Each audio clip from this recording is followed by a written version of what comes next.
विश्व 24 न्यूज हर पल आपके साथ। नमस्कार, आपण पाहत आहात विश्व 24 न्यूज। पाटोदा आरोपीला अटकपूर्व जामिनीसाठी सहकार्य करण्यासाठी आणि जप्त गाडी पिस्टल सोडविण्याकरिता अहवाल चांगला देण्यासाठी 50,000 रुपयाची लाच मागून अखेर तडजोडी अंती 40,000 रुपये स्वीकारण्याची मान्य करणाऱ्या पाटोदा पोलीस ठाण्यातील पोलीस उपनिरीक्षकास लाचलुचपत प्रतिबंधक विभागाच्या बीड शाखेच्या पथकाने जेरबंद केले।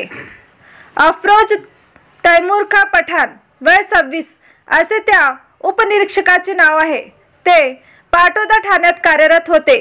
त्याच्यावर पाटोदा पोलीस ठाण्यात गुन्हा नोंदवण्यात आला। ही कारवाई 11 मार्च रोजी सायंकाळी 5:30 वाजता करण्यात आली।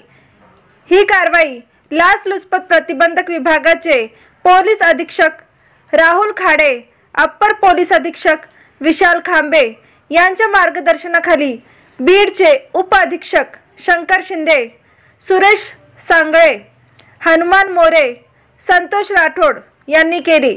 या कारवाईने पाटोदा शहरासह बीड जिल्ह्यात खळबळ उडाली आहे। विश्व 24 न्यूज जिल्हा संपादक प्रवीण राठोड, उस्मानाबाद।